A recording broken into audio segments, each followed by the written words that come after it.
meio aí jurídico do direito tributário. Então, a gente vai começar com a nossa mesa de debate sobre tributação sobre renda e patrimônio, na qual nós temos aqui dois grandes palestrantes, né?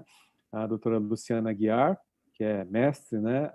Advogada, contadora e economista. Olha, quanta profissão, hein, Luciana? Né? E ela vai falar de fome eu não morro. Bastante interessante, que é do recurso especial 796-376, que é a incidência TBI na integralização com imóveis do capital da sociedade. E temos aqui também o nosso, né, já tradição, né, todo ano, né, o professor Edmar Andrade, que é mestre e doutor em Direito, autor de diversos livros, dentre eles o livrão, né, Edmar? O Imposto de Renda das Empresas, né? Agora, hoje eu vou apresentar o livrão dos livrões. Que vai falar sobre a súmula 584, que é a incidência do IR e a questão intertemporal, né? Então, a gente está aí com um tema bastante interessante sobre imposto de renda e vai começar com a Luciana, né, Luciana? Então, eu passo a palavra para a professora Luciana, que vai nos brindar, né, com os seus conhecimentos aí sobre esse tema. Então, passo a palavra, Luciana. Obrigada. Eu vou pedir licença aqui para fazer como a Ana. Vocês já estão enxergando o meu PowerPoint? Já. Já. Então, vou pedir licença para fazer como a Ana. Eu fiz aqui um PowerPoint que não é pirotécnico, como eu gosto de fazer, porque eu trouxe uma proposta para esse momento de depois do almoço, para a gente tentar entender um pouco uma questão bem específica, que é a forma como os ministros do STF entenderam o mesmo conceito de forma tão diferente. O conceito aqui é o conceito de interpretação teleológica. Antes de começar, eu queria agradecer o convite, estou muito honrada de estar falando aqui no simpósio, agradecer o convite do Edson e do Marcelo. É uma alegria também estar aqui de novo com o Edmar, dividindo o painel, presidido pelo Pedro Anan, que é uma pessoa conhecidíssima no nosso meio, que eu admiro muito. Então, vamos começar aqui falando sobre esse recurso extraordinário 796-376 de Santa Catarina, que foi um tema de repercussão geral, de relatoria do ministro Marco Aurélio, que, pelo que eu soube numa palestra que eu assisti essa semana, é o ministro que mais propõe repercussões gerais no nosso tema tributário. Tem uma pesquisa aqui interna que foi feita, e eu assisti numa palestra da Abrasca esse comentário, achei bastante interessante. Hoje, nas palestras de manhã, eu já vi bastante falarem de votos do ministro Marco Aurélio, e pelo que eu pude perceber, ele é bastante coerente, pelo menos no entendimento que diz respeito às imunidades, que é o que a gente vai falar aqui. Então, como é que ficou esse julgado que a gente vai tratar, né? O Marcelo deu aqui a incumbência para mim de tratar de um assunto de TBI. O engraçado é que quando a gente fala de um assunto de TBI, a gente pensa assim, nossa, então é um tributo municipal, não tem lá grandes discussões, e ao mesmo tempo o tema virou uma repercussão geral. E se a gente for olhar bem, aqui tem uma questão muito multidisciplinar. Além de uma questão pura do direito, que é o método de interpretação adequado a uma imunidade, tem outras duas questões que não têm a ver com o direito tributário, mas que, obviamente, tangenciam essa daqui e precisariam ser conhecidas para que o julgamento fosse feito de uma maneira completamente respaldada. Uma é a questão do direito societário, porque a gente está falando de uma imunidade relacionada a um evento societário, e a segunda questão, por incrível que pareça, não estou querendo puxar sardinha porque eu sou contadora, é a forma de contabilizar essa operação. Tenho certeza que não ficou claro o que estava acontecendo na operação, pelo menos para o julgador de piso, que analisou os fatos. Ele deixou evidenciado lá no relatório dele a pergunta sobre a questão contábil, a gente vai aproveitar e tentar responder aqui. Então, como é que ficou emendado esse recurso extraordinário? A Constituição imunizou, no artigo 56, parágrafo 2º, a integralização de capital por meio de bens imóveis, então não incide TBI sobre o valor do bem dado em pagamento ao capital subscrito, mas a norma não imuniza qualquer incorporação de bens ou direito ao patrimônio da pessoa jurídica, e sim, exclusivamente, o pagamento de bens e direitos aos sócios pela integralização de capital subscrito. Se a gente vai olhar a tese que está lá na repercussão geral, fala a imunidade em relação ao ITBI, prevista no inciso 1 do parágrafo 2º do artigo 156, não alcança o valor dos bens que excederam o limite do capital social a ser integralizado. Muito bem. Fui procurar, então, a situação de fato na decisão original. E a decisão lá do Tribunal de Justiça de Santa Catarina, o que ela falava? Uma das perguntas aqui que foi feita naquela ocasião foi: a diferença entre o capital social integralizado e o valor histórico dos bens, tendo em vista que ainda não foi realizada a devida avaliação, razão do mandado de segurança ajuizado, importa em tanto. Se esse valor excedente não se presta à realização de capital, qual é a classificação jurídica desse valor excedente? A situação é até mesmo curiosa, porque não se compreende como o excedente do valor de imóveis será acomodado na contabilidade das partidas dobradas da sociedade. Desse modo, não tem direito à imunidade de TBI, seguiu aí o excedente é tributável. Então, isso daqui é a manifestação de voto já no finalzinho, para chegar à conclusão de que o excedente ao valor dos imóveis deveria ser tributado. Nesse caso específico, a gente estava falando da incorporação de alguns imóveis, e parte do valor foi tratado como integralização de capital e o resto não, e aparentemente aqui no Tribunal de Santa Catarina não entenderam para onde foi o resto. O que eu pretendo demonstrar nessa tela o que acontece com o valor dos imóveis que não vão para a conta capital. Vão por uma conta chamada reserva de capital, né? Então, quando a gente subscreve, integraliza capital em bens, ou mesmo que seja em dinheiro, por um valor que excede ao valor do capital subscrito, essa diferença vai para uma conta chamada reserva de capital. Uma conta que está prevista no artigo 182 da Lei das SAs, e que tem toda a sua destinação bastante regulada no artigo 200 da Lei das SAs. Né? Então, vamos pensar aqui por que essa integralização de capital com o imóvel é imunizada. Ela tem uma razão de ser bastante importante, e quando a gente vai interpretar a imunidade, a gente tem que pensar sempre nisso. A razão de ser a gente consegue, a partir do patrimônio já existente, para o empreendedor, ele consegue gerar o início de uma nova atividade econômica. Então, dessa maneira, a gente consegue fazer o quê? Fomentar a atividade econômica no país. A imunidade existe para isso, para que o tributo não crie nenhum tipo de embaraço. Agora, imaginem que eu tenho um sócio que quer ser meu sócio e que quer aportar 1,5 milhão numa sociedade. Eu não tenho dinheiro, mas eu tenho um imóvel, mas o meu imóvel vale 2 milhões e não 1,5 milhão. Então, eu quero aportar esse imóvel e ser sócio 50-50 com ele, o que eu faço com a diferença? Aporto um pedaço do imóvel? Para que a norma constitucional de imunidade possa ter a sua amplitude toda coberta, a gente precisa viabilizar que o imóvel possa ser integralizado na sociedade e que isso se harmonize com a regra do direito societário. Muito bem, aparentemente aqui não foi o que a gente viu. Então, vamos seguir aqui um pouco a linha metodológica do STF na interpretação de imunidades. A gente hoje já falou sobre isso em outros painéis muito bons aqui, o Paulo Rosenblatt já falou sobre isso, o Marcelo Diniz também falou sobre isso, mas a gente pode olhar aqui que, de um modo geral, o STF defende que as imunidades precisam ser compreendidas a partir dos valores que lhes são subjacentes. Devem ser observadas as funções políticas e sociais, que foram aquelas funções que o Constituinte pretendeu proteger, né?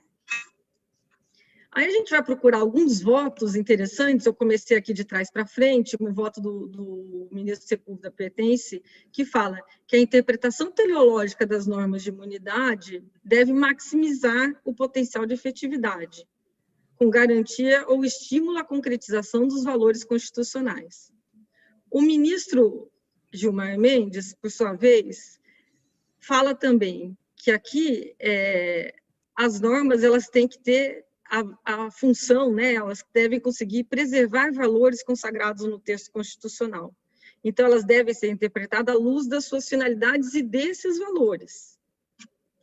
Seguindo o ministro Marco Aurélio, nesse voto específico que ele ele separa, ele faz praticamente ali uma dissertação, uma tese sobre a forma que ele compreende que o STF enxerga e interpreta as imunidades.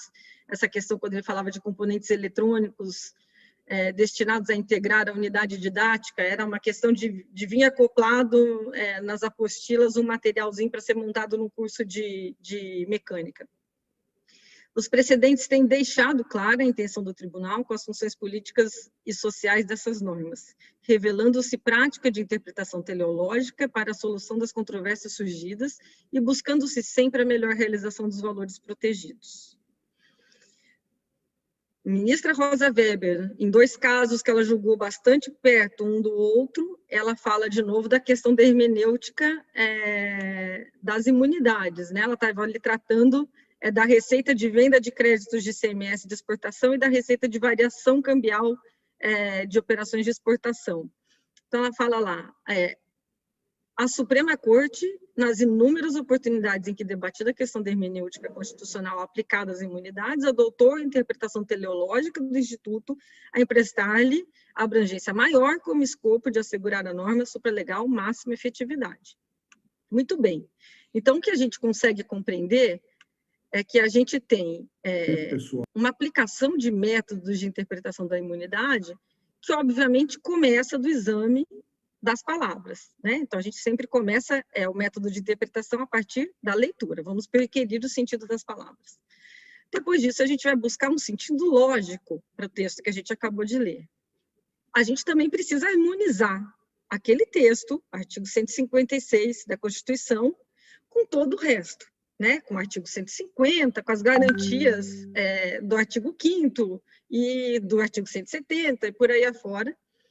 Compreender as circunstâncias históricas que certa edição de um determinado dispositivo, e nesse caso esse dispositivo que está na nossa Constituição esteve nas constituições anteriores também, entender as suas finalidades. Então aqui está esse último pedaço da pizza, é o pedacinho que os ministros do STF mais valorizaram, que é dar à norma a amplitude dos valores que ela pretendeu proteger. Então, a ideia é que a interpretação não seja nem para um lado, nem para o outro, mas que seja a favor da lei. Agora, nós vamos ver aqui os votos dos dois ministros que votaram nessa questão. Ministro Marco Aurélio, interpretação teleológica. O que ele fala neste voto desse recurso que nós estamos olhando? A verdadeira razão da lei está na finalidade para a qual é ditada e no exame dos fatos para que ela contribuir.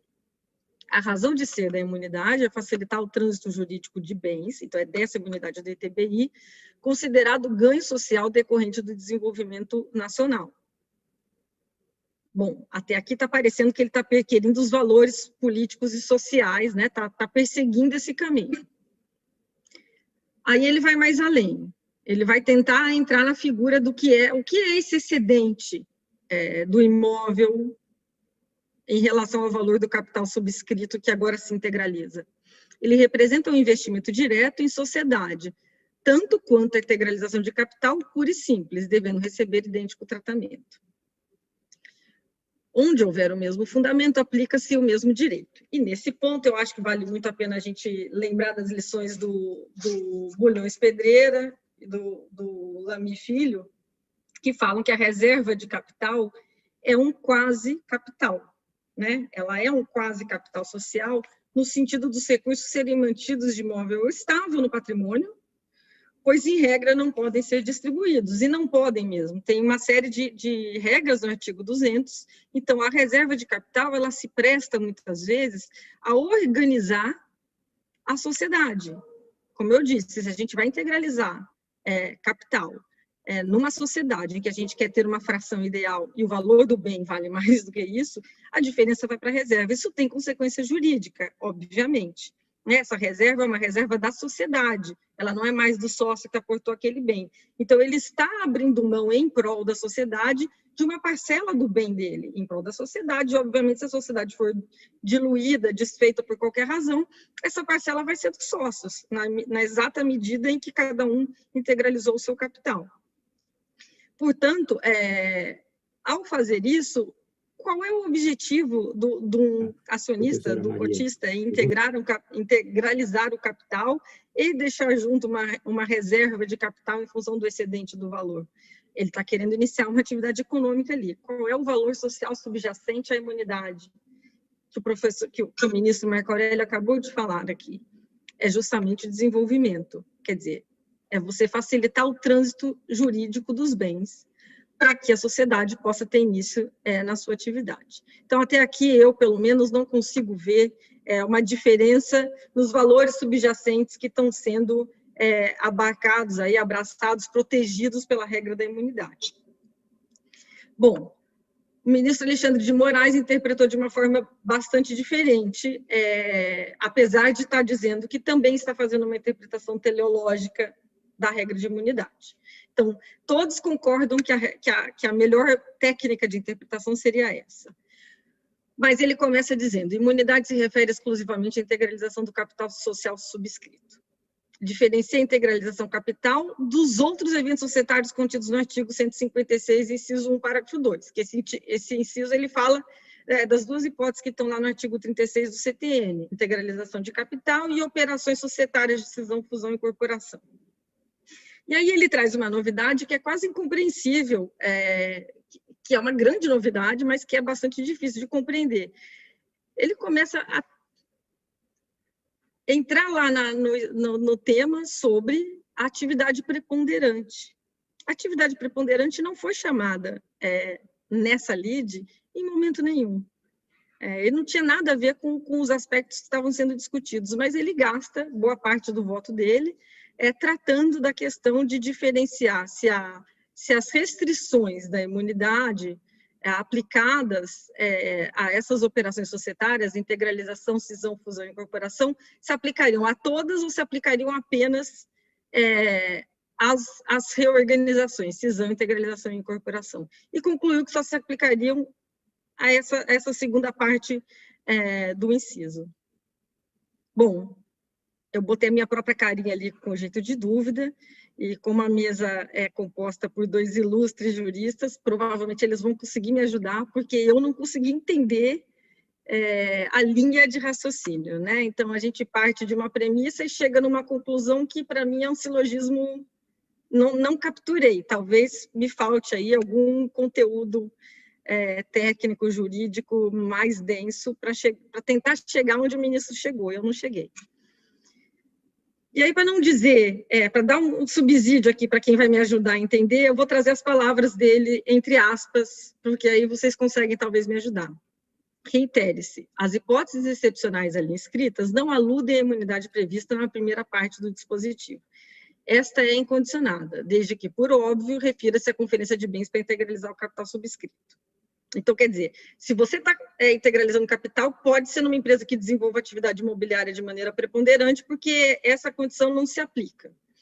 Ainda que o preceito constitucional em apreço tenha por finalidade de incentivar a livre iniciativa, ou seja, ele não nega o artigo 170, o artigo 3º, estimular o empreendedorismo, promover capitalização e desenvolvimento, não chega ao ponto de imunizar imóvel cuja destinação escapa da finalidade da norma.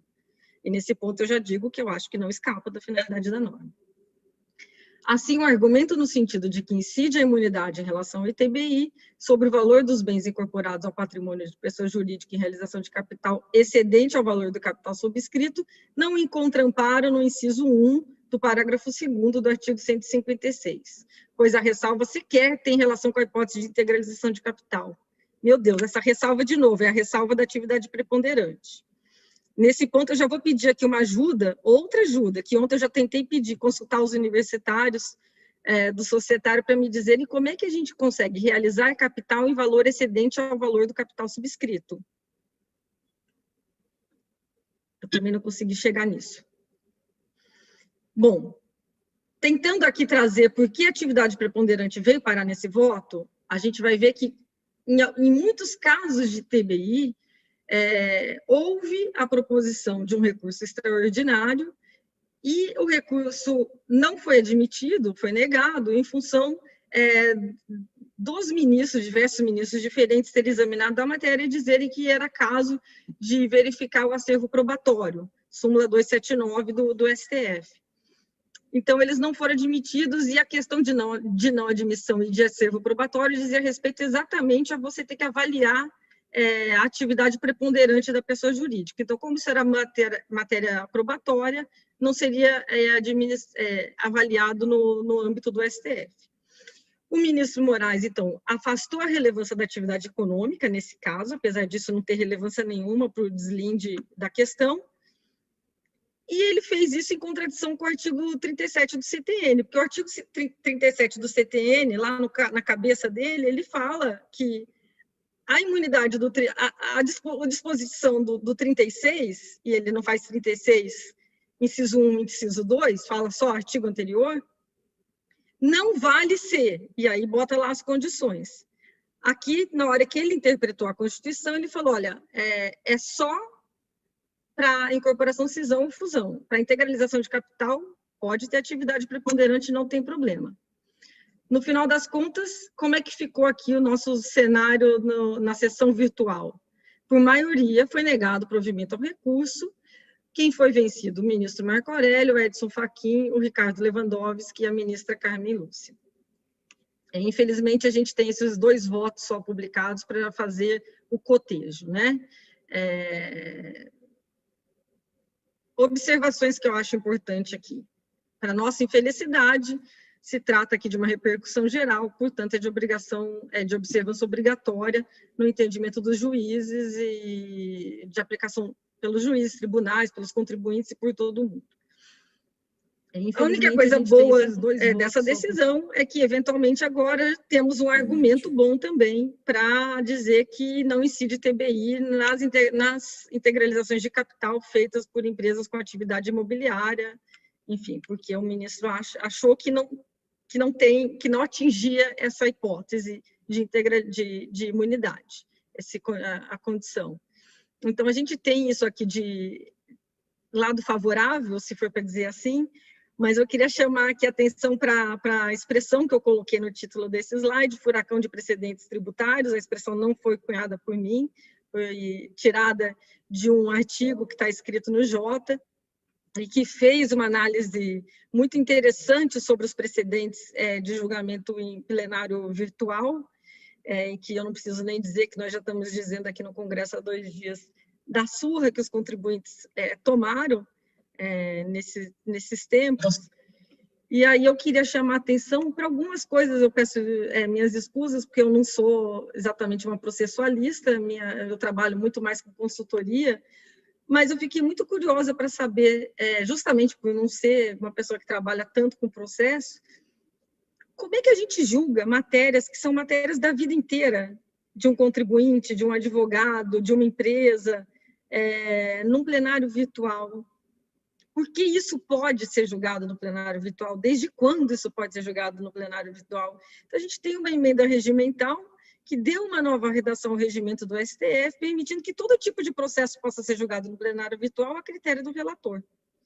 Então, inclusive esses com repercussão geral que vão afetar a vida de todo mundo. Em 2020, a gente teve mais de 25 decisões de mérito em processos relativos a temas tributários com repercussão geral reconhecida. Quer dizer, a gente teve ali um andamento, eu até entendo que isso traga celeridade e seja bom, mas a pergunta que eu fico para que esse processo possa ser aprimorado é: o plenário virtual pode ter prejudicado o processo dialético e a discussão mesmo entre os ministros para que se chegasse num consenso, num voto médio? Como é que num plenário virtual, que é diferente de fazer um julgamento numa sessão virtual em que todos conversam por intermédio de uma tecnologia como nós estamos fazendo agora, plenário virtual abre, todo mundo vai lá e deposita o seu voto. Como é que se chega num voto médio? Como é que um ministro consegue interagir com o outro e dirimir suas dúvidas? Quantas vezes e quantos votos a gente não lê o debate enriquecedor dos ministros, né, durante o processo de votação? Então, essa é uma outra pergunta que me fica. E, por fim, uma pergunta que é curiosidade de professora, sou professora de metodologia científica também. Lendo uma vida de decisões sobre as questões de imunidade. Essa do ITB é uma questão antiquíssima, que já estava nas constituições anteriores, a de 88. Eu me pergunto como é a metodologia, que hoje em dia temos tanta tecnologia para fazer isso, para fazer distinguishing e para fazer o overruling, porque o que me parece com essa decisão do ITBI é que aqui a gente virou a direção para uma forma de interpretação literal do que está escrito na Constituição, que nunca foi a forma homenageada de interpretação das imunidades. Então, eu me pergunto, se a gente vai mudar um conceito de interpretação de imunidade, não só de imunidade do ITBI, a gente pode fazer, os ministros podem fazer isso desse jeito? Qual é o fundamento que eles têm de pesquisa? Qual é o respaldo que eles têm de pesquisa ali para entender como é a vida, a jurimetria de julgamentos desse órgão? Será que isso não precisa ser respeitado? Entendo que nós não estamos no common law, mas nós estamos há muito tempo já valorizando a segurança jurídica, o respeito aos precedentes. Então, a gente pode até trocar um precedente, mas a gente precisa justificar por que a gente está fazendo isso de alguma maneira, neste caso, ou daqui para frente. Né? Agora, a despeito de dizer que a gente está usando a interpretação consagrada, a gente vira por completo o entendimento do que seria a interpretação consagrada, me parece um cenário infeliz, do ponto de vista da segurança jurídica. Um cenário que não favorece o momento que o Brasil está. A gente já está num momento de muita incerteza, num momento de muita insegurança, com muita dificuldade de interpretação das nossas legislações, e ter como o último recurso nosso um órgão que contribui para mais dúvidas do que certezas, realmente enfim, você com todo respeito, obviamente, né? Talvez esteja me escapando muitas coisas, quem sou eu, mas é uma questão que me parece indesejável, né? É um problema a mais que nós realmente não precisaríamos ter. Então, fico aqui com as palavras do professor Ives, que abriu o Congresso ontem. Queria agradecer meu tempo nessa apresentação e ficar aqui com as palavras do professor Ives, que ontem teceu críticas, ao meu ver, construtivas, que deveriam ser levadas em consideração e reflexões para que a gente construa um ambiente mais profícuo aqui no nosso país, com menos incertezas. Obrigada, Pedro. Parabéns, Luciana, pela sua exposição, foi muito didática, muito esclarecedora, né? E aí, assim, né, eu acho muito importante, você colocou uns pontos muito importantes, né? Primeiro, que eu acho importante a gente tem que conhecer o caso, né? Não pode ir só porque a imprensa coloca e cita o tema, porque geralmente o jornalista, ele ouve, né, de ouvido e escreve que ele entendeu. E você colocou bem, tem que conhecer o caso para ver qual que é a situação, né? As suas dúvidas societárias e processuais contábeis são as minhas também, porque a hora que eu vi você falando que o Alexandre de Moraes colocou, realmente fiquei com muita dúvida como é que ele chegou nessa interpretação. Eu concordo com você, eu acho que a linha de raciocínio do Marco Aurélio é mais coerente do que a linha que prevaleceu, né? E você colocou um ponto que é importante, tanto você quanto o Edmar, que são dois grandes profissionais que conhecem muito contabilidade, que a falta que faz o conhecimento contábil hoje para o advogado que milita na área tributária. A gente vê muitos casos importantes que estão sendo defendidos, estão sendo julgados, a gente vê que às vezes o magistrado, por falta de conhecimento contábil, acaba decidindo de maneira equivocada. Esse é um exemplo clássico, né, disso, que a pessoa não consegue visualizar o todo de como é uma reserva de ágio, né, e aí quando a pessoa consegue ver e ver que isso não é ganho, não dá ganho, isso realmente faz parte da imunidade, né? Eu bato muito nessa tecla, acho que o advogado que milita na área empresarial, né, Edmar, tem que conhecer contabilidade, é fundamental, é essencial, né, para poder não dar essas decisões, né. Esse exemplo é um exemplo parecido com aquele de tributação de lucro do exterior, da lei 8.200, né, Luciana? Vem falar que é benefício fiscal, né, vem falar de coisas que não tem nada a ver com o caso em concreto, e realmente o caso superior. Eu concordo com você, realmente o Supremo esse ano, ele não sei pode falar que de propósito, qual é a linha de regulamentação, pegando muita coisa importante, então, em primeiro jogando lugar, bom dia a todos, virtual, uma grande satisfação não dá para você defender, o advogado não consegue fazer, às vezes pega casos mal defendidos, né, pega casos que às vezes o advogado nem sabe o que ele está fazendo ali, que ele está colocando, nem se tem uma linha de defesa apropriada, e acaba sendo julgado e acaba acontecendo. Eu concordo com você, realmente, o Supremo resultado aí, ele diria muito prejudicial para os juízes, que você falou, acaba tendo restrição geral, né? É uma regra que vale muita coisa importante, né? E é difícil você reverter, né? A não ser que haja uma boa vontade do plenário de tentar reverter isso no futuro, né? E que a gente acha que é muito difícil. Isso realmente acaba sendo bastante complicado, né? Então, parabéns aí pela sua exposição, né? E assim, eu vou até aproveitar, né? Colocar aqui, tem algumas colocações. O Bruno Romano falou que a bonequinha parece com você, viu? Eu procurei uma parecida. Não, me parece mesmo. Aí o André Lemos, ele tem uma dúvida se houve embargos por parte do contribuinte. Né? Houve, os embargos foram rejeitados, né? Então infelizmente, é um caminho sem volta, né, por enquanto, né? Nesse caso já é um caminho sem volta, já teve trânsito em julgado. Infelizmente. Aí o José Ribamar Lemos, ele colocou assim, imagine que o imóvel vale 1 milhão, o sócio subscreve o aumento de capital em 700 e 300 seria reserva de ágio, 700 tem uma unidade e 300 não teria, né? Segundo essa linha das né? Foi exatamente o que aconteceu. Eles fizeram lá a integralização de capital por 24 mil, os 700 que ficarem em reserva de ágio serão tributados pelo ITBI. Né? Mas se a pessoa fizesse por 1 milhão, ou no seu caso, nesse caso, né, 24 milhões, não teria tributação nenhuma, né? Então, nenhuma. Então, o jeito fácil de resolver esse problema é ter que integralizar o capital pelo valor total do imóvel. Nesse ponto, se você for fazer uma operação societária que tenha essa liberdade, excelente, né? Você consegue ficar dentro da imunidade, do espírito que eu entendo que seja da imunidade. O problema é que nem todas as situações, a gente vive o dia a dia empresarial, nem todas as situações do ponto de vista societário isso é possível. Então, isso vai criar um embaraço de qualquer maneira, ou você vai ter que pagar o tributo, ou você vai ter que mudar o arranjo societário, não vai ter jeito. É que você falou, né? Porque daí, nesse caso, você tem muito desses casos, né?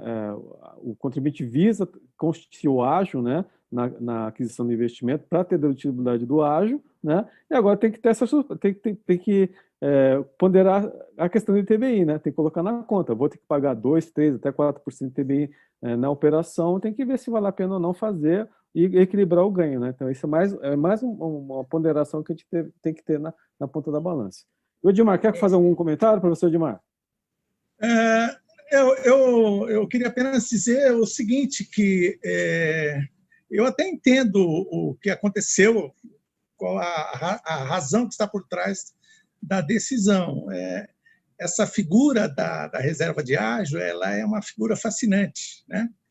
E esse ágio, ele representa, na verdade, se você for ler os antigos que falam sobre isso, eu escrevi também sobre isso, ele fala que esse ágio, na verdade, ele corresponde a um ganho que foi experimentado pela sociedade, né? Que o sujeito que está fazendo a subscrição com ágio, ele está pagando o preço atual, né? Não vamos falar preço de mercado, mas o preço combinado atual da sociedade. Então, esse ágio ele se justificaria por isso. Então, essa parcela ela teria uma outra finalidade que a contribuição para o capital. Ela seria um ganho, e eu já até discuti se esse valor poderia ser tributável, e eu cheguei à conclusão que se a lei disser que é tributável, ele seria tributável, né? Porque ele, para mim, pelo menos, ele não tem a característica de capital, mas isso é um ponto de vista só. Né? Mas eu também acho que não tem a mesma característica. Do ponto de vista societário, existem muitas diferenças entre o capital e a reserva de capital.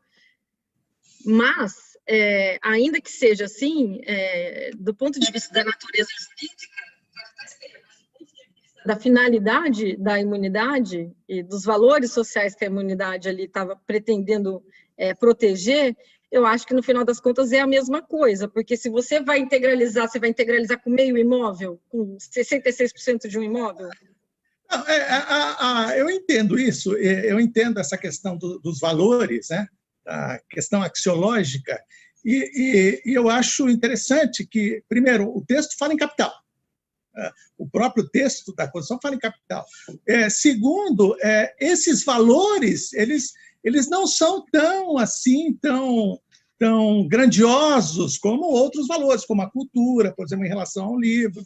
Tanto que a imunidade ela é parcial, ela é apenas parcial, e que está na própria Constituição. Não é toda e qualquer operação de aumento de capital que você tem a imunidade. Você tem, nas empresas imobiliárias, você não tem a imunidade, por exemplo. Então, a partir de agora tem, hein? Então, essa questão essa questão axiológica, eu não empresto a ela uma razão tão elevada. Também é uma opinião, evidente. Perfeito, Edmar. Obrigado aí pela sua opinião. E é bom que, né, gera o debate, que isso é importante aí para o nosso simpósio. Então, Luciano, Isso parabéns, mesmo. né? Obrigado Obrigada. pela sua participação, né, aqui no simpósio, né, e que foi bastante esclarecedor. Então, agora a gente vai passar para o nosso segundo tema, que é sobre o cancelamento da súmula 584, né, que fala sobre a incidência do imposto de renda e a questão intertemporal, a qual a gente vai ter, né, aqui a apresentação do professor Edmar Andrade. Então, Edmar, passo a palavra para você, né, seja bem-vindo aí ao nosso... Muito boa tarde.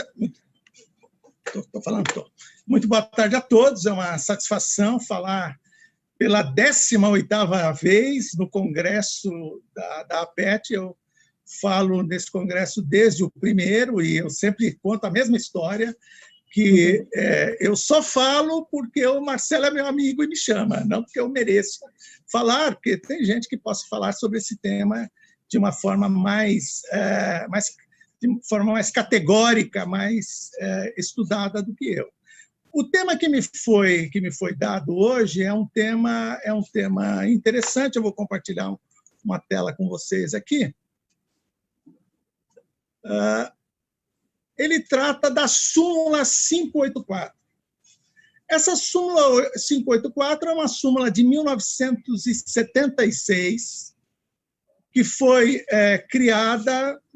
gerada no Supremo Tribunal Federal antes da Constituição de 88, num contexto em que o Supremo Tribunal Federal ele fazia, entre outros, o papel de que faz hoje o STJ, de julgar lei federal. Então, nesse sentido, ele não estava ali discutindo matéria constitucional, não se discutia matéria constitucional nesta súmula 584. Mas o fato é que muita gente fala sobre essa súmula 584, alguns escrevem, há um livro que foi escrito sobre esse assunto, e sobre a súmula 584 eu sempre tive uma visão um pouco diferente com relação à aplicação dessa súmula 584, que é o que eu vou tentar expor aqui para vocês hoje. Eu já vou logo dizendo que é uma súmula de antes da Constituição, então nós vamos ter que fazer aqui uma espécie de um trabalho de arqueologia interpretativa para poder entender o surgimento dessa súmula, né? E o que aconteceu nesse tal cancelamento da súmula e o que esse cancelamento da súmula traz para o futuro, né? Muito bem, pessoal. Edmar, você vai ter que clicar naquela... Já vou, nesse minuto. Nesse minuto. Foi? Foi.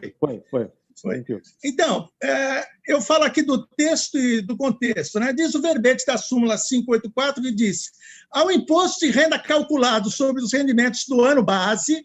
Então, aqui nós temos, trata de imposto de renda, fala, em primeiro lugar, do ano base. O ano base é o ano em que os rendimentos são auferidos, são obtidos, né? São percebidos, são várias palavras que a lei usa.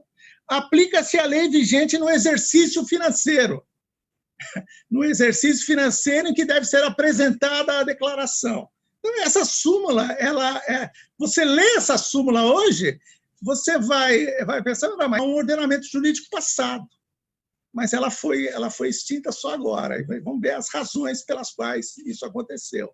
Então, interpretando essa lei, essa norma, né? Essa norma o que eu disse aqui, que na prática uma lei que aumentasse o IR em dezembro aplicava-se aos rendimentos auferidos durante todo o ano. Em janeiro, fevereiro, março, abril, maio, junho, julho, agosto, setembro, outubro, novembro, dezembro daquele ano. Então, essa era a prática que existia antes da Constituição de 88, pessoal. A lei aplicável era aquela vigente no início do exercício financeiro. Isso estava na lei, isso não estava na Constituição. E tanto, pessoal, que esse tema era conhecido, estava arraigado na consciência jurídica e contábil da época, que a Lei 6.404 ela diz o seguinte, ó, a demonstração do resultado discriminará o resultado do exercício, o âmbito do imposto de renda e a provisão para o imposto de renda. Então, sempre se considerava que no balanço de 31 de dezembro, né, quem fechava o balanço de 31 de dezembro, ele faria uma provisão, porque esse valor de provisão não era o valor definitivo, porque o valor definitivo ele só seria conhecido no exercício financeiro a partir da entrega da declaração, e havia lá alguns incentivos fiscais que eram contabilizados também na entrega da declaração. Essa era a prática da época em que foi construída essa súmula 584. Eu fui procurar a doutrina para tentar explicar o que eu estou dizendo aqui, né? Eu escrevi aquilo, depois eu procurei aqui no livro do Bulhões Pedreira. Esse aqui, pessoal, é o que eu disse para vocês, que é o livrão dos livrões, porque ele é grosso e é pesadão. Ele é de folhas soltas, aquele papel bacana, pesado. Esse é o livrão dos livrões, além do conteúdo, né? Que o conteúdo é espetacular, embora ele tenha no final lá muitas normas que não são comentários do autor.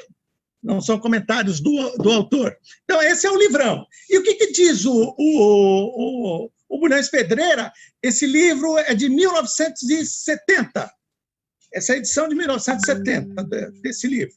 Diz, daí a conclusão que a obrigação tributária, no caso dessa incidência, rege-se pela lei em vigor no exercício financeiro da declaração, e não pela lei em vigor durante o ano base. Na Constituição de 88, não é nem no exercício financeiro, nem durante o período base. É em vigor antes do início do período base. Então, vejam vocês que nós estamos tratando de uma questão que, pelo menos há 32 anos, não se discute aqui no Brasil, por causa da Constituição. Mas a pergunta que se faz é exatamente essa. A súmula 584 foi recebida pela Constituição Federal de 88? Esse é a questão fundamental. Deixa eu tomar um pouco d'água aqui, pessoal, que minha voz está...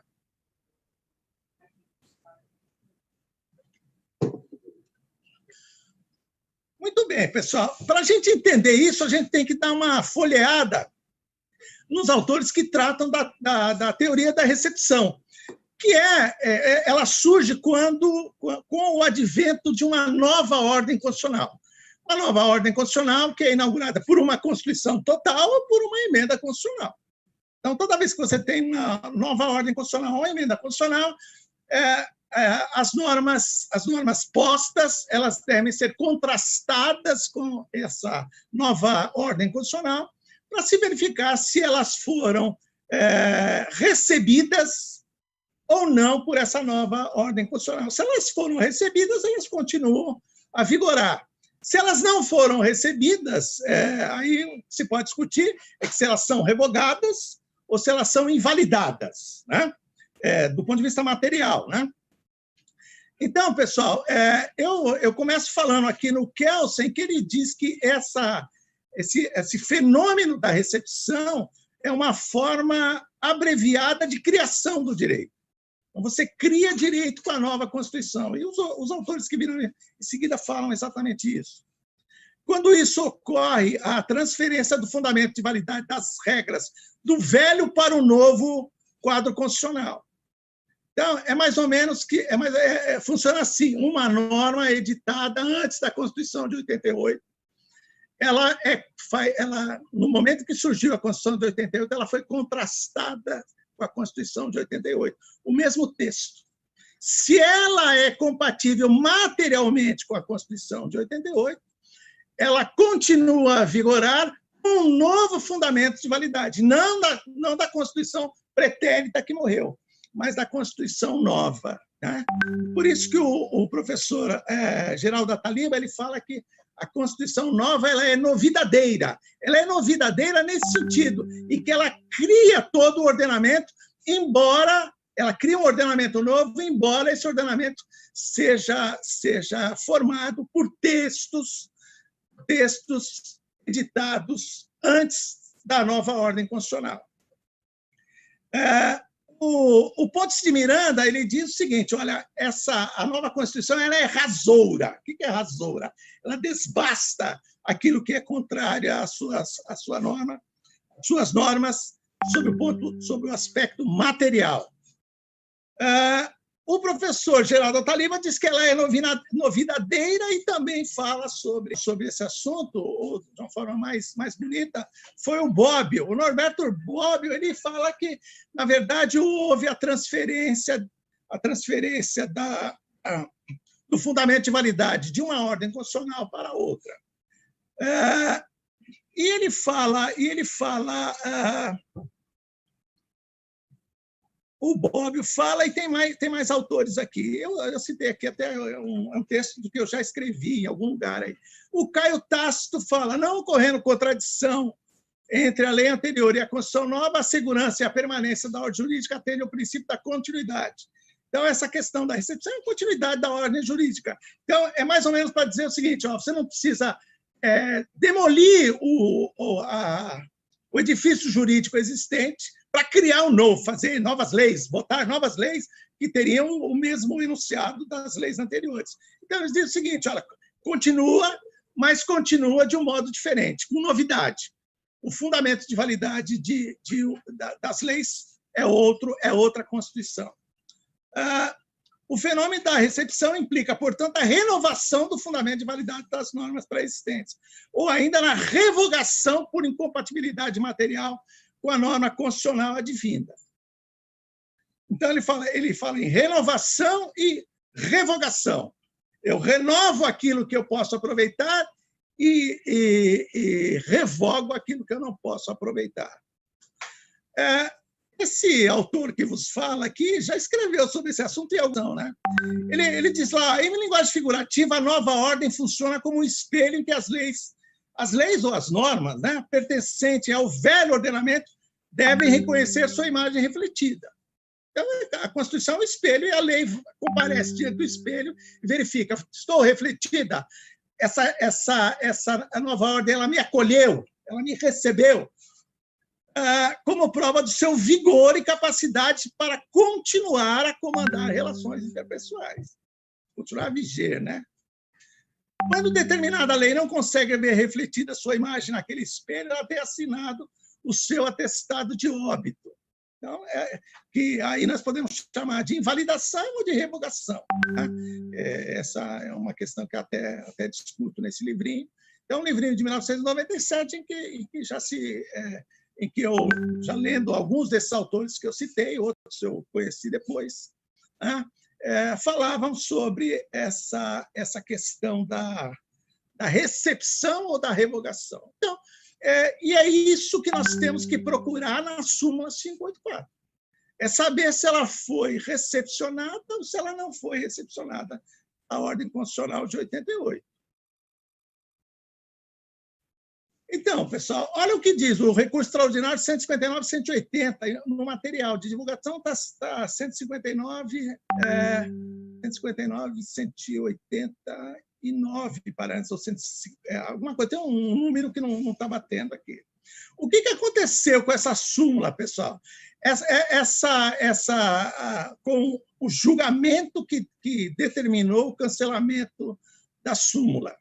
Eles estavam julgando aqui um caso de um decreto-lei, número 2462, de agosto de 88, portanto, editado sob a égide da Constituição de antes de 88, Constituição de 1967, com a emenda número 1, a 169, né, e outras emendas.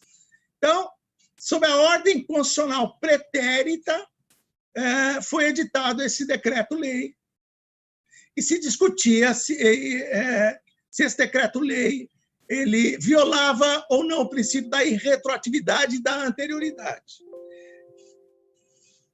E para defender essa posição, a possibilidade desse aumento, que é como ocorria todas as vezes, pessoal, sempre aconteceu isso, eu já vi isso na prática. Esse negócio de aumentar o tributo em 1º de janeiro, e você pegar como se fosse uma retroação, né? Você vendeu, comprou por um lucro de acordo com uma ordem jurídica, mas você tinha que esperar o final para saber o que ia acontecer no dia 1º de janeiro, para saber qual seria a lei aplicável, porque até lá a União poderia modificar a legislação. Nesse caso aqui, então, de 1988, o adicional do Imposto de Renda sobre o Lucro Real, instituído pelo Decreto 2462, é um caso específico de adicional da irretroatividade da anterioridade. E diz lá, verbete número 584, cancelamento, superado o entendimento enunciado no verbete 584, impõe-se o cancelamento. O que eu entendi aqui, pessoal, foi que o Supremo disse o seguinte, ó, esta súmula, a súmula 584, ela era inconstitucional, mesmo na Constituição de antes de 88. Depois da Constituição de 88, essa súmula ela não foi, de nenhuma maneira, recepcionada pela ordem constitucional.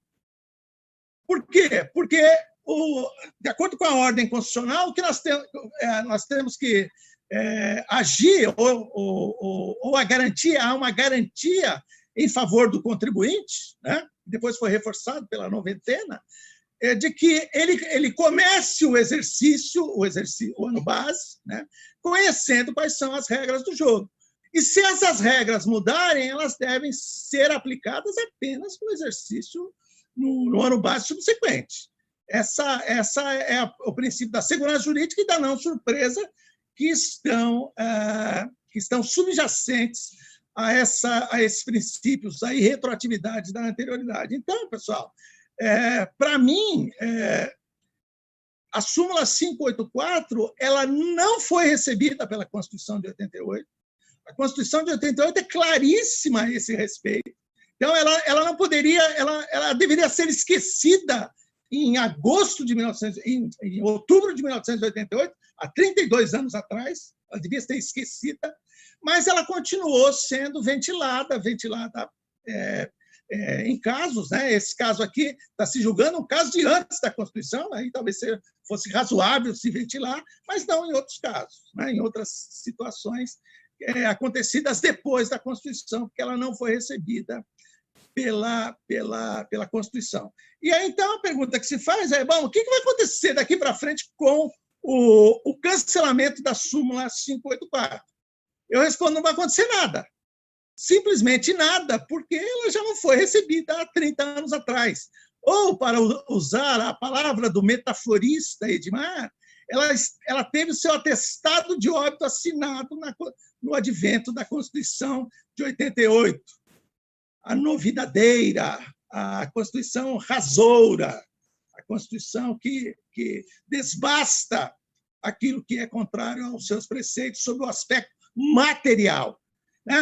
O professor Ataliba ele explica essa questão da recepção de uma maneira muito didática, que ele explica o seguinte: você quer saber se uma norma foi recepcionada? Pega aquela norma, que ela é da ordem constitucional anterior, e pergunte se você pode fazer, sob a égide da nova Constituição, uma norma igual. Essa 584 ela não poderia ser escrita depois da Constituição de 88, de modo que É simples o negócio aqui, pessoal. Então, com isso, eu termino minha exposição, Pedro, e agradeço a paciência e a atenção de todos. Parabéns, Edmar, pela sua apresentação, trazendo também um tema bastante interessante. É interessante isso, né, Edmar? Porque o que acontece, né? Quando essa súmula 584 foi editada, era um sistema, né, que era vigente, né? E depois mudou-se o sistema, mudou-se a forma de tributação do imposto de renda e de outras coisas mais, e ela realmente fica incompatível, né? Não tem como aplicar, né? Como é que eu vou aplicar isso, né? Hoje em dia, né? Então, Pedro, o erro talvez é supor que essa súmula ela estivesse interpretando a Constituição, mas ela não estava interpretando a Constituição, nem a antiga nem a nova. Ela estava interpretando a legislação é que dizia isso. Sim. E ela dizia, e o Supremo criou essa súmula aplicando a lei ordinária. E no meio do caminho ainda tem o Código Tributário Nacional, que já mudou essa matéria e já caminhou mais em direção ao que a Constituição de 88 veio fazer. Então, talvez é um erro de perspectiva de achar que uma súmula que é do Supremo, ela está tratando de norma constitucional e, portanto, ela está interpretando a Constituição atual. Não, ela está interpretando lei antes da Constituição de 88. E aí, você colocou um ponto, né, Edmar, que nós temos que fazer em vários julgados do Supremo e vários casos do Judiciário, você tem que virar o Indiana Jones do direito, né? Tem que fazer toda uma interpretação. Arqueologia. Voltar lá atrás, né? Entender toda a sistemática para poder chegar e falar o que está se querendo discutir aqui nesse ponto, Exatamente. Né? Qual que é o ponto, né? E é engraçado, lembra quando eu comecei a trabalhar com essa matéria lá atrás, vou nem falar a época, porque eu já sou velha nessa matéria. E aí eu tinha você, Pedrão. Uma pessoa que ficava falando, né? Por quê? Ele acompanhou toda a evolução, né? Lógico que ele vai ter de cabeça todos os decretos, normativas, tal, né? Então, e vai citar influenciando bastante, né? Você vai comentar essa transparência, alguma coisa aí, Edmar? Não, eu só vou mostrar de novo o texto, né? O melhor de tudo é ler o texto. Se você ler o texto, e se qualquer estudante de direito tributário que seja ainda esteja na mamadeira, ele vai entender que essa súmula ela é absurda, porque ela diz o imposto calculado sobre os rendimentos do ano base aplica-se à lei vigente no exercício financeiro. Ora, se ele sabe que ano base é o ano em que ele ganha, e exercício financeiro é o que ele declara, e ele conhece o artigo 150 da Constituição, ele vai dizer não, claro que não, evidente que não. A lei tem que ser antes do início do período base. É isso. E não dá ideia nesse final de ano, né? Ainda bem que a súmula agora está na modernidade do cancelamento, foi cancelado e pronto, porque já estava cancelada, né? Exato, agora ela está expressamente cancelamento formal, né? É um cancelamento formal de uma norma que materialmente ela morreu lá em 88, pelo menos na minha concepção. Concordo. A gente está em final de ano, dia 32 de dezembro é um dia que o pessoal gosta de editar diário oficial extra, né? Então é bom não dar ideia dessa súmula, pelo amor de Deus. Lembra, Luciana Edmar, todo ano o Papai Noel tributário chegava no dia 32 de dezembro. A Luciana lembrou de um tema que eu lembrei hoje, estudando esse assunto, que houve um caso em que os advogados conseguiram provar que o Diário Oficial não teria circulado no dia 31, mas aí o fisco provou que ele não circulou, mas ele foi disponibilizado para a banca de jornal no dia 31, às 20 e tantas horas. E houve uma discussão muito grande, o contribuinte perdeu essa coisa, mas os advogados eles ficam de olho, né? Eu lembro disso aí, Edmar. Nossa, essa situação foi bem sui generis. Nossa, foi realmente... Nessa época, a gente fazia plantão para ler. Olha o Edson lá concordando que o Edson era da mesma turma que eu, para fazer plantão. A gente torcia para não pegar o plantão perto desse dia, porque senão ia ficar louco lá respondendo tudo que tinha mudado. Aí depois Luciana tinha que fazer informativo em meia hora, né? É verdade. Exatamente. Na época que era tudo no papel, né? Não era que nem hoje, que você dá um Google e acha tudo. Exatamente. Realmente era bastante trabalho, né? As coisas... O pessoal que trabalha hoje, né, que não vivenciou essa época, não sabe como era difícil, né, fazer o papel. Lembra essa solução, papel 14 colunas, papel 7 colunas, né, que tinha que fazer tudo na mão. O pessoal que era mais jovem não tinha computador, né, laptop, ia fazer tudo na mão na calculadora. Então o pessoal não sabe o que é, como era trabalhar assim. Olha o Chueire concordando também, né, Chueire? Mas a medida foi nem no dia 32, foi no dia 35 de dezembro, né? E mesmo assim a gente tinha que estar lá. Edmar, mas deixa eu só... Posso fazer duas dúvidas, na verdade? Eu entendo tudo que você falou, eu acho que, inclusive, a própria Receita Federal já tinha superado isso, porque tem medidas que ela tomou durante esse período que seriam contrárias à súmula. Mas tem dois pontos que me chamam a atenção. O primeiro é com relação à pessoa física, né? Porque a Receita Federal ainda tem alguns posicionamentos de que o imposto de renda da pessoa física, ele é um lançamento por declaração. Então, ele depende da declaração no exercício seguinte, se teria algum efeito. E o segundo, que está relacionado a isso, a questão da prescrição e decadência, né? Especialmente a decadência aqui. Se o prazo começa a correr na entrega da declaração ou se o prazo está lá no fim do exercício. Eu acho que são dois filhotes dessa súmula aí que a gente tem que ver como é que eles ficam, né? Se ficam órfãos ou se morrem junto com ela.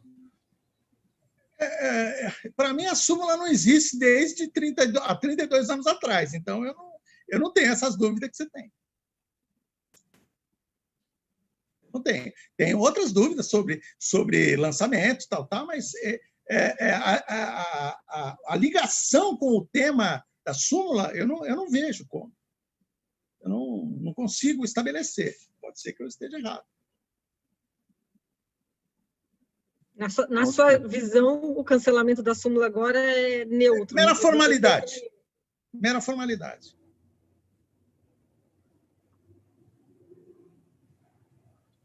Perfeito. Agora, chama atenção, só um comentário que eu queria fazer, chama atenção a tempestividade, né? Meio não tem nada a ver, né?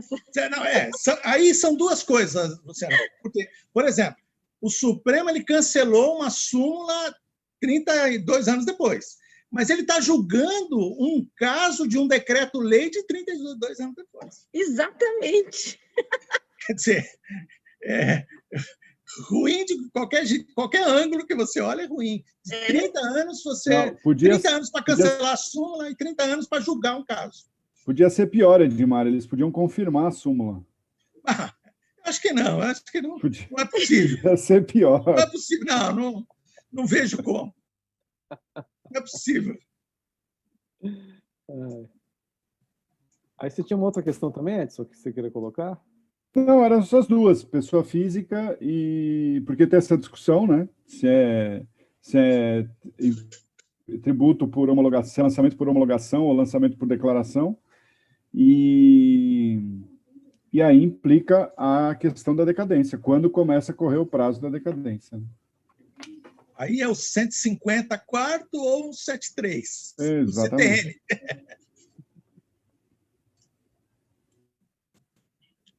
CTN. Mas o trabalho de arqueologia do Edmar aí foi bacana e foi uma aula para a gente entender aí o raciocínio da recepção. Esse é um dos assuntos mais fascinantes do direito constitucional, na minha avaliação. Porque você pega esse pessoal, o Bob, o Kelsen, esse pessoal que são mais filósofos, eles explicam direitinho. E tem o trabalho do Ataliba, que foi publicado num boletim da ASP, 1572, se não me engano, é uma das páginas mais espetaculares que você lê sobre a recepção e os efeitos da Constituição, que eu só consegui achar num voto do ministro Eros Grau, de uns 10 anos atrás. Eu tinha esse texto sumiu. Eu vou ver se um dia eu consigo achar, porque é uma passagem espetacular. Se você ler, é de cair o queixo. Perfeito. Schwerer, você queria fazer uma colocação, Schwerer? Está sem som. O tempo está andando, e vocês falaram do dia 32 de dezembro. Eu tenho um assunto, Edmar, que talvez você gostasse de complementar sobre o 33 de dezembro, que foi o seguinte: num desses 32 de dezembro, nós tivemos, estou procurando aqui, aquele pacote fiscal, aquela lei que foi publicada em 31 de dezembro à noite, e que tem um advogado, jura de pé junto, que foi lá e passou na imprensa oficial, não tinha nada que fazer dia 31 de dezembro, foi lá, comprou o único exemplar oficial e tudo mais, e aconteceu essa história, ou seja, nós soubemos só no dia 2 de janeiro, mas o Supremo tratou disso, e quando ele tratou, ele acabou dizendo que a publicação não se confunde com a distribuição, etc., etc., toda essa discussão. Bom, o que eu queria lembrar disso? A partir disso, havia, então, uma discussão, a discussão era se a anterioridade se aplicaria ou não, considerando a publicação ou edição. Só que, agora eu queria amarrar com isso, o tema que havia ali era algo sobre, eu estou procurando aqui, mas, se não me engano, era uma coisa sobre compensação de prejuízos. E o que acontecia? Ao mesmo tempo, houve aquela discussão. Eu estava tentando localizar exatamente, está nesse livro que já foi o livro premiado pela PET, então fica à vontade de falar dele. Mas tem uma referência que eu estou procurando aqui, mas vou falar de memória, talvez eu erre uma data ou coisa parecida. Mas, grosso modo, o que aconteceu? Havia uma discussão, ao mesmo tempo, sobre se compensação de prejuízos fiscais seria um benefício fiscal ou não. Uhum. Que era uma discussão. Eu não vou entrar no mérito, obviamente não é. Mas vamos fazer de conta que fosse. O fato é que, de repente, no tal do direito ementário, eles juntaram um assunto que eles estão discutindo, se no caso concreto tinha sido ferida a anterioridade e aí retroatividade, com o fato de que a compensação de prejuízos era uma revogação de um benefício. E o resultado, a gente acabou tendo uma ementa, que é o que eu queria trazer para vocês, que a revogação de benefícios fiscais não está sujeita a anterioridade ou irretroatividade. Eles conseguiram amarrar o entendimento, ou seja, em vez de dizer, no caso concreto, a revogação do prejuízo fiscal não foi contra a anterioridade, já que a lei foi publicada em 31 de dezembro, acabou dizendo que a revogação de prejuízos, a revogação de benefícios fiscais não atende a anterioridade e retroatividade. Isso acabou, esse direito ementário acaba sendo multiplicado de tal modo, eu estou localizando aqui, porque isso aqui é bem interessante, ou seja, que começa com a 584, começa exatamente com o seu tempo, isso eu queria pegar, Edmar, porque é um filhote do seu assunto.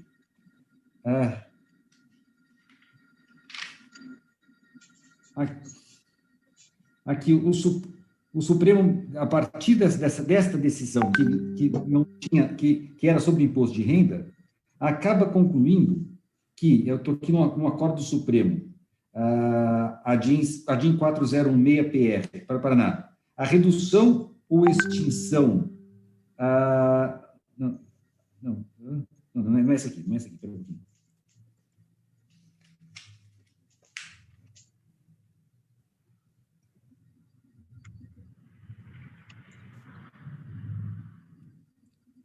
A revisão ou revogação de benefício fiscal, por se tratar de questão tributária prevista na Constituição. E eu fui pegar essa decisão que eu fiquei revoltado. Começa toda a história, e começa o rolo, nos recursos extraordinários 344.994, Paraná, e 545.308, São Paulo. O primeiro deles, agora, desculpa, vou relatar para vocês, porque isso tem tudo a ver com o seu tempo, isso que eu estou puxando, porque tem a ver com, assim, do fato de manter a 584, essa história toda, o que vem trazendo para nós. O 344 tratava da alteração da legislação do imposto de renda, que passaria esses limites, porque afastaria o direito adquirido com fiscais acumulados em exercício anterior, é expressivo de ser revista pelo Estado. Ausência de direito adquirido. Obviamente, nós não concordamos com isso, mas esse foi o tema. Não vou discutir se então interessa. O que interessa no julgamento é que a premissa é que seria um benefício fiscal que não tinha, nesse momento, nada a ver com o fato de ser anterioridade ou não. Agora, quando você vai no julgamento deste caso, a gente verifica que o relator original, Marco Aurélio, ele reconhece. Só que isso foi o Marco Aurélio. Daí o que aconteceu? O ministro Nelson Jobim, que presidia o julgamento, faz o que se chamou, e está no teor lá, uma explicação. Olha a explicação do ministro Nelson Jobim. Antes de passar a palavra ao ministro Eros Grau, lembraria que foi sustentado da tribuna sobre o tema que o imposto de renda incide sobre o lucro anual. Se durante um período de tempo não houve lucro ou prejuízo, não incide imposto no ano base correspondente. O que a lei assegurava é um benefício fiscal, porque assegura inexistente a cobrança sobre o lucro do ano abusivo e o período de cobrança de tributo sobre os resultados que se encerrou no ano anterior. Então, temos puramente empresas. Isso é uma explicação do ministro Eros. Daí o que acontece? Desculpe, Jobim, Eros vai votar.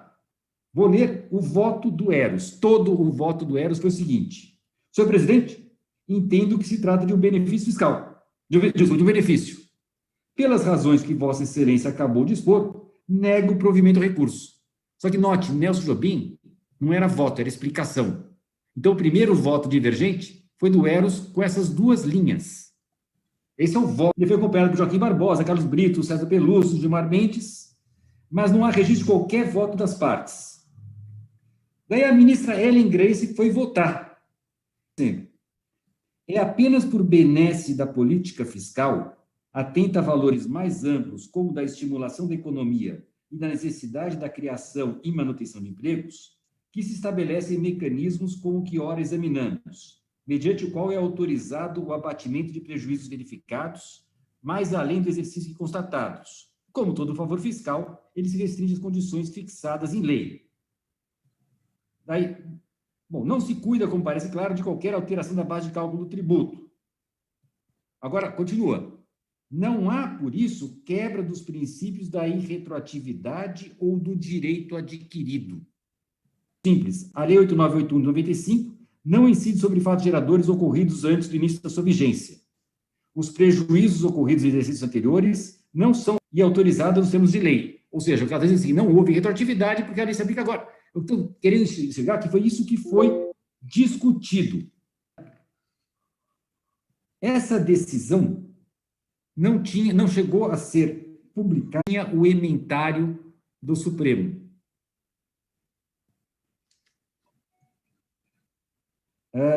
Daí é que veio o julgamento do 545-308, que falava agora da contribuição social. Primeiro era do prejuízo fiscal, da contribuição social, que seria, na verdade, assim, o que decidimos para o imposto de renda vale para a contribuição. O que vem na ementa? Bom, a ementa mostra que se refere ao outro, eu não vou entrar muito nisso aqui, porque senão vai perder muito tempo, é constitucional ao artigo 58 da Lei 8981, que limita as deduções de prejuízos fiscais da base de cálculo de contribuição social sobre o lucro. Também não se discutiu a anterioridade, portanto, desse aqui, que apenas seguiu o anterior, só o Marco Aurélio que atendia o contribuinte. Carmen Lúcia se refere ao precedente anterior, dizendo que o que a lei assegura era um benefício fiscal. Sendo um benefício fiscal, portanto, estava perfeitamente adequado ao quadro constitucional. Então, os dois precedentes, a gente verifica o que foi discutido aí. Agora, eu volto ao que eu estava discutindo, mostrando, para quem quer saber, agravo regimental no agravo do instrumento 783.509. Tributário, agravo regimental. Agora está falando de ICMS, então não tinha nada a ver com esse caso, era ICMS. Benefício fiscal, política tributária, desnecessidade de observância do princípio da anterioridade nonagesimal, precedentes, operação de aquisição de bens destinados ao uso e consumo, utilização de crédito, utilização de serviço de comunicação, impossibilidade. A Corte firmou o entendimento segundo o qual a revisão ou extinção de um benefício fiscal, que por se tratar de política econômica que pode ser revista a qualquer momento pelo Estado, não está restrita à observância dos princípios constitucionais, escutem, da anterioridade e da irretroatividade. Vamos lembrar? No caso, o que eles tinham dito é que, como o prejuízo era do ano anterior e o fato gerador desse ano, não se feriu a irretroatividade. Olha aos princípios constitucionais da anterioridade e da irretroatividade.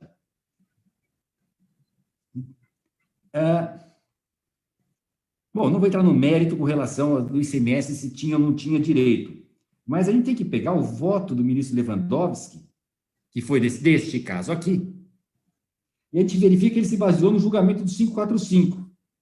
Só que como não estava disponível o inteiro teor do julgamento, ele se fixou no que constava do informativo 562. Em que se lia, e olha o que o informativo fez o Lewandowski errar e trazer isto. Entendeu-se que também no que se refere à contribuição social sobre o lucro, incidiria a orientação segundo a qual a Lei 8981 de 95 veio assegurar às empresas um benefício fiscal que viabilizou a compensação de prejuízos apurados em exercícios anteriores, não havendo-se falar em ofensa ao princípio da anterioridade ou da irretroatividade. Como eu falei, de fato, eles disseram, não há por quê? Porque o prejuízo era do ano passado, então não se feriu. Mas o inventário fala, o inventário pôs assim, então, não havendo-se falar em ofensa. E o Lewandowski pega esta ideia e traz isso para dizer, portanto, para revogação de benefícios fiscais. E essa tendência, bom, enfim, você, desculpe se tem como puxar isso, para ver que, se você está reclamando da 584, veja o que vem trazendo essa questão da indefinição com relação ao fatiador do imposto de renda, que já repercute até para ICMS. Só isso eu queria... Desculpe o comentário longo, mas eu achei que tinha a ver com o seu tema. É interessante, porque esse tema da 584, ele tem dois viés, né? O que nós tratamos aqui é exatamente que a 584 ela viabilizava aumento de tributo. Aumento de tributo. Então, esse aumento de tributo que ocorria no final do ano e se aplicava a todo o passado. É isso. A questão da mudança da base de cálculo no correr do período, isso também poderia estar na 584. Isso também poderia estar lá. Eu me lembro, por exemplo, de uma questão que eu levantei, inclusive, no meu livro. Quando saiu a lei, eu escrevi ali, eu não sei depois se eu mantive essa coisa, eu escrevi o seguinte, essa norma ela só poderia alcançar os empréstimos que tivessem sido contratados a partir da edição da lei. Eu não sei se eu mantive esse entendimento, porque depois, estudando exatamente essa questão do prejuízo fiscal, essa questão do prejuízo fiscal ela acabou botando essa jurisprudência se sedimentou, né? E ela se sedimentou tendo em conta o dispositivo do CTN, que fala que a revogação apenas de isenção, e ele fala, se não é onerosa, é política fiscal, eu posso fazer de qualquer jeito. Então, de modo que pelo menos essa é a jurisprudência que acabou sendo solidificada. Mas eu sempre tive dúvidas. Então, você só, na minha avaliação, se você muda o critério de utilização do prejuízo fiscal, você só poderia aplicar ao prejuízo fiscal gerado a partir dali, para que ele pudesse conhecer antes a regra do jogo. Então, o tema tem relação com a 584, mas num outro viés, não o de aumento, mas o de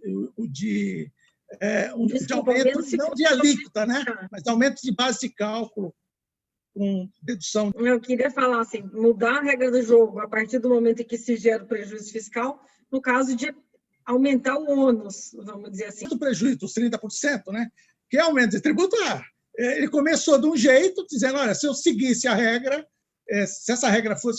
O mérito sobre compensação de prejuízos já insiste, a gente tem que sempre lamentar o que o Supremo tem feito com compensação de prejuízos, que é um direito básico que eu tenho, afinal de contas, a renda que eu tenho é da minha vida inteira, e não é claro. De um ano. Essa é uma discussão que, infelizmente, o Supremo não está escutando mais. Então, já que ele não escuta, muletas para buscar o mesmo raciocínio.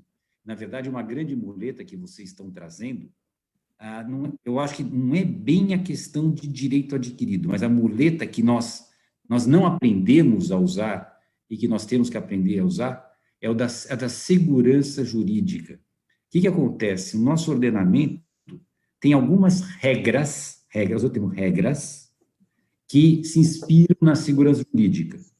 A anterioridade, retroatividade, etc., são regras. Nós temos retroatividade. Só que nós acabamos tendo uma praga por conta dessas regras. Porque parece que uma vez que o Constituinte baixou regras, eu já não tenho mais espaço para invocar o princípio. Como se o princípio da segurança jurídica se esgotasse na regra da irretroatividade. Como se eu não pudesse invocar a legítima confiança para além da irretroatividade. Ou seja, esses exemplos que a gente vive, assim, no imposto de renda, que nós gostamos tanto, temos vários. Eu gosto de dar um exemplo, só para puxar nesse sentido. Um exemplo, para mim, claro, que não fere irretroatividade, mas fere segurança jurídica. Quando eu tenho o regime, quando eu tenho a possibilidade de vendas para governo, eu tenho caixa ou competência. Eu opto pelo regime de caixa, me faz todo sentido só ser tributado quando vier a receber. Portanto, o meu fato gerador vai ser futuro, só quando eu vier a receber, porque eu fiz a opção. Só que, quando eu vier a receber, se eu tiver uma alíquota nova, do ponto de vista técnico, a alíquota nova se aplica, o fato gerador é futuro. Mas eu já não tenho mais como impedir aquele fato gerador. Não depende mais de mim, eu já vendi, já entreguei, já está tudo pronto, faltava só o governo, se o governo tivesse entregue, pago, eu teria inclusive tributado. Só depende de um ato do governo para que eu seja tributado ou não seja. E eu pago a nova alíquota. Veja, tecnicamente, não há que falar em retroatividade, porque o fato gerador é futuro. Mas onde fica a segurança jurídica? Eu digo isso porque o inconformismo que vocês trazem, de Mari e Luciana, com relação ao prejuízo fiscal, tem um pouco disso. Mas espera aí, eu fui pego no meio do caminho. Eu tinha uma operação inteira. E agora, ou seja, o desafio que nós temos que pensar, e nós temos que fazer isso, eu procuro escrever um pouco sobre isso, é porque nós estamos já com 30 anos, mais de 30 anos, de um regime democrático. Ou seja, eu não estou aqui a criticar quem, nos anos 70, fez um direito tributário formal baseado em regras. Afinal de contas, militar só entende regra, e se eu queria dar alguma garantia a contribuinte, eu tinha que falar a linguagem do militar e falava em regra. Então, o que eles fizeram, eu não estou de modo algum criticando os tributaristas dos anos 70, que só falavam em regrinhas, formalidades, etc, etc. Mas, caramba, eu acho que depois de 30 anos de regime democrático, nós podemos falar um pouco, subir o nível e falar em termos de justiça, em termos de segurança jurídica, em termos de alguns valores mais caros a um ordenamento que se diz democrático. Então, nós temos que passar a ter coragem de dizer que, sim, temos regras, mas elas não afastam os princípios. Elas se inspiram em princípios, mas não o afastam. Talvez seja esse caminho que nós temos que passar, nosso discurso tem que ser esse. Depois dessa, eu só posso pedir autógrafo, Chueri. Não tem mais nada para falar. Obrigado pela participação, Chueri. Doutor Everaldo, quer falar alguma coisa, doutor Everaldo? Tá bom.